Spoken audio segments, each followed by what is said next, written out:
আসসালামু আলাইকুম। নিরপেক্ষ নির্বাচন এবং তত্ত্বাবধায়ক সরকারের জন্য প্রয়োজনীয় সংবিধান সংস্করণী মামলার পক্ষ থেকে স্বাগতম। আজকের বিষয় বাংলাদেশের জঙ্গিবাদের বিকাশ। 1974 সালের মুজিব ইন্দিরা স্থূল সীমান্ত চুক্তিতে কিন্তু জঙ্গিবাদের বিষয় ছিল না, কিন্তু এই জঙ্গিবাদের বিষয়টি এসেছে গঙ্গার পানি চুক্তি বন্টনের সময় 1996 সালে ভারতের মাগি হাসিনা যখন ভারতে গিয়ে নির্লজ্জ বাংলাদেশের স্বাধীনতার বিরুদ্ধে, বাংলাদেশের সার্বভৌমত্বের বিরুদ্ধে দেশ বিক্রির 30 বছর মেয়াদী গোলামি চুক্তি করেন, তখন সেখানে জঙ্গিবাদের বিষয়টি ছিল। এবং সেই চুক্তি অনুযায়ী 1999 সালে যে বাংলাদেশের সিলেটের পাদুয়া দিয়ে আর ছিটমহল দিয়ে যে ভারতের আগ্রাসন হয়েছিল, এবং সে আগ্রাসন সেখানে কিন্তু প্রতিহত হয়েছিল, এবং হাসিনার ষড়যন্ত্র, ভারতের ষড়যন্ত্র তখন প্রতিহত হয়েছিল। কারণ তখন বাংলা সেনাবাহিনী তখন বিতর্কের ঊর্ধ্বে ছিল, বাংলা সেনাবাহিনী তখন ভালো ছিল, এবং সেনাবাহিনী কিন্তু তখন পিটিয়ে সেখানে পাঠাইছিল। এবং সে বিষয়ে বিশদ তো এত অল্প সময় বলা যাবে না।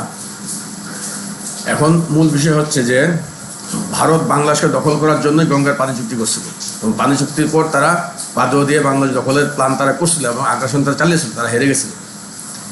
হেরে যাওয়ার পর কিন্তু তারা যে শয়তানি বন্ধ করছে তা না, তারা কিন্তু শয়তানি চালিয়ে যাচ্ছে জঙ্গিবাদের মাধ্যমে এবং তাদের গোয়েন্দা রাজনীতির মাধ্যমে। ভারতের যে গোয়েন্দা, রয়ের গোয়েন্দা, যারা মেয়েদের যৌনাঙ্গ ব্যবহার করে, তাদের যে ছেলেদের, এমনকি তাদের প্রধানমন্ত্রী নরেন্দ্র মোদী পর্যন্ত বায়ুপথ ব্যবহার করে, কালা জাদু করে, সমকামী করে, কালা জাদু করে, জিন জাদু করে, তারা যে রয়ের গোয়েন্দা বাংলাদেশে চালিয়ে যাচ্ছে, কালা জাদুর রয়ের গোয়েন্দা, এটা অপয় বলে হিন্দুরা, যে অপয় শক্তি। আসলে এটা অপয় শক্তি না, এটা হচ্ছে কালা জাদুর হিন্দু অপয়া। এই শক্তি হওয়ার কারণে তারা যে গোয়েন্দা রাজনীতি করে, এগুলা করে তারা বাংলাদেশে জঙ্গিবাদ চলে যাচ্ছে। এবং তাদের প্রথম জঙ্গিবাদ ছিল ছায়ানটে, রমনা বটমূলে 2001 সালে। যখন তারা পাদুয়া দিয়ে হেরে গেছে, তখন তারা কিন্তু এই জঙ্গিবাদের কথা অবলম্বন করছে, এবং 2001 সালে তারা কিন্তু এই রমনা বটমূলে কিন্তু জঙ্গিবাদ করে, এবং ওটা ছিল হরকাতল জিহাদের প্রথম জঙ্গিবাদ। এবং তারা সবাই ছিল হিন্দু, এবং তারা মুসলিম সেজে, মাথায় টুপি, মুখে দাড়ি, পাঞ্জাবি পায়জামা পরে, ইমামের বেশ ধরে তারা কিন্তু মনে করেন যে তখন তারা সেই জঙ্গিবাদ তারা করছিল। এবং সেই জঙ্গিবাদ কিন্তু বিএনপির আমলে শায়েখ আব্দুর রহমান জঙ্গিবাদের সাথে লিঙ্ক হয়েছিল, এবং তারাই শায়েখ আব্দুর রহমানকে কিন্তু তারা কিন্তু ব্যবহার করেছিল, এবং শায়েখ আব্দুর রহমানকে টাকা দিয়ে ম্যানেজ করে বাংলাদেশের যে কওমি মাদ্রাসা আছে, এদের মধ্যে বিপদগামী হুজুর যারা আছে, অর্থলোভী হুজুর যারা আছে, অর্থলোভী ইয়ন যারা আছে, বর্তমানে দেখেন যে হেফাজতের মূল আমির সেই কিন্তু এই ধরনের, সেই কিন্তু জঙ্গিবাদের। সুতরাং হেফাজতের এই সমস্ত হুজুরদের তারা টার্গেট করে টাকা দিয়ে তারা কিন্তু শায়েখ আব্দুর রহমান জঙ্গিবাদ তারা করেছিল বিএনপির আমলে। তারপর হাসিনা সরকার যখন আবার আসলো, তখন কিন্তু আবার জঙ্গিবাদ হয় 2015 সালে, সেটা হচ্ছে আইএস জঙ্গিবাদ। এবং আইএস জঙ্গিবাদ কিন্তু আইএস কিন্তু জঙ্গিবাদ ছিল, এটা ইন্ডিয়ান জঙ্গিবাদ ছিল। ওই হরকাতুল জুহাদ এবং শায়েখ আব্দুর রহমানের জঙ্গিবাদ, ওই জঙ্গিবাদই তখন সেটার নাম দেওয়া হয়েছিল যে আইএস জঙ্গিবাদ। যে সিরিয়া, যে ভারত তখন ভাবছিল যে এটা করে আমেরিকার দোষ দিয়ে, ব্রিটিশের দোষ দিয়ে, ইসরায়েলের দোষ দিয়ে ভারত এখানে বাংলাদেশের নিয়ন্ত্রণ নিয়ে নেবে। কারণ ভারত ব্রিটিশ, আমেরিকা, ইসরায়েলের সাথে আগেই লিঙ্ক করেছে যে আমরা আইএস জঙ্গিবাদ করে ইসরায়েলের নামে চালিয়ে দেবো, সিরিয়ার নামে চালিয়ে দিয়ে আমরা এখানে বাংলাদেশের নিয়ন্ত্রণ নিয়ে নেবে। এবং আমেরিকা, ব্রিটিশ এবং ইসরায়েলের মদত ছিল ভারতের এই কুটচালে। সেটাও তখন হয় নাই, তখনও কিন্তু ইসরায়েল লস হয়েছিল। ইসরায়েল কিন্তু প্রক্সি দিয়েছিল তখন সিরিয়াতে, এবং সিরিয়া থেকে ইসরায়েল সেনাবাহিনী চলে গেছে, আমেরিকান সেনাবাহিনী চলে গেছে। ওটাও কিন্তু বিজয় ছিল, বাংলাদেশের বিজয় ছিল ওটা।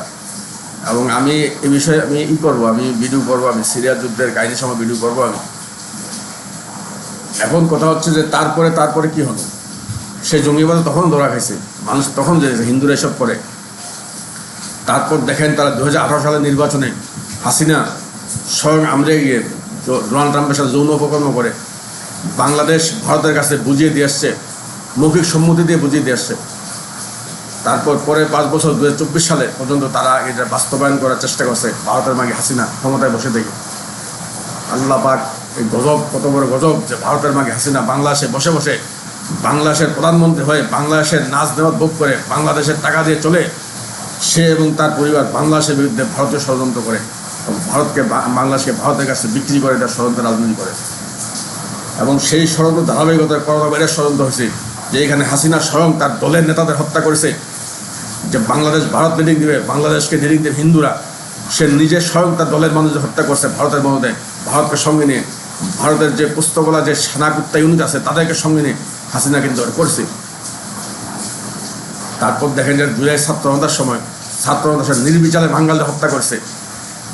সারা দেশ থেকে নিরীহ ছাত্রদের ঢাকা শহরে ডেকে এনে তাদেরকে উলঙ্গ করে ধর্ষণ করে তারপর কচুকাটা করে গাঙ্গের লাশ ভাসিতে ষড়যন্ত্র করছে। এগুলা সবই জঙ্গিবাদ। তারপর মাইলস্টোনের যে ঘটনা, মাইলস্টোনের ঘটনা জঙ্গিবাদ, কারণ পত্রপত্রে কিন্তু সঠিকভাবে আসে না। দেখেন এই ক্ষেত্রে কিন্তু চাইনিজ বিমান ব্যবহার করা হয়েছে। এতে বলা যায় যে কুকিজিন যে ষড়যন্ত্র 2015 সালে জঙ্গিবাদ তো কুকিজিন ষড়যন্ত্র, চাইনিজ ষড়যন্ত্র, চাইনিজ সাথে ছিল। এবং মাইলস্টোন আক্রমণে চাইনিজ বিমান ব্যবহার করা হয়েছে এবং ভারত করছে, এটা হাসিনা সরকার করছে, সরি হাসিনার পোষা দালাল তা ইউনূস সরকার করছে।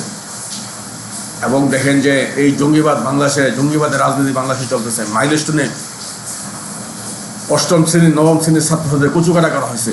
কত ভয়ঙ্কর তাদের কাজকর্ম, কত ভয়ঙ্কর, তো নির্লজ্জ তাদের রাজনীতি, ভারতের রাজনীতি বাংলাদেশে। সেই ধারাবাহিকতা আজকে হিজলা তারেকের সরকার, যে হিজলা তারেক সমকামী হয়েছে মোদির সঙ্গে, লাজ লজ্জা না, হিন্দুদের মতো সমকামী হয়েছে যে লজ্জাহীন তারেক সরকার, সেই তারেক সরকার সেই জঙ্গিবাদ ধারাবাহিকতাতে 3 বিঘা করিডোর, যেটা মুজাহিদিনদের স্থল সীমান্ত চুক্তিতে যে 3 বিঘা করিডোর ছিল, সেটা কিন্তু এই যে ঘোড়াঘাট সামরিক করিডোর, তিস্তা নদীর উপর দিয়ে সামরিক করিডোর, তিস্তা ব্যারেজের সামরিক করিডোর সেটা করতেছে। আল্লাহ পাক এদের হাত থেকে বাংলাদেশে মাফ করুক এবং নিরপেক্ষ নির্বাচন এবং তত্ত্বাবধায়ক সরকার বাংলা হবে, এটা তো গ্যারান্টেড। দেরি হচ্ছে কিন্তু ঝড়ঝাপটা আমার উপর দিয়ে বেশি যাচ্ছে।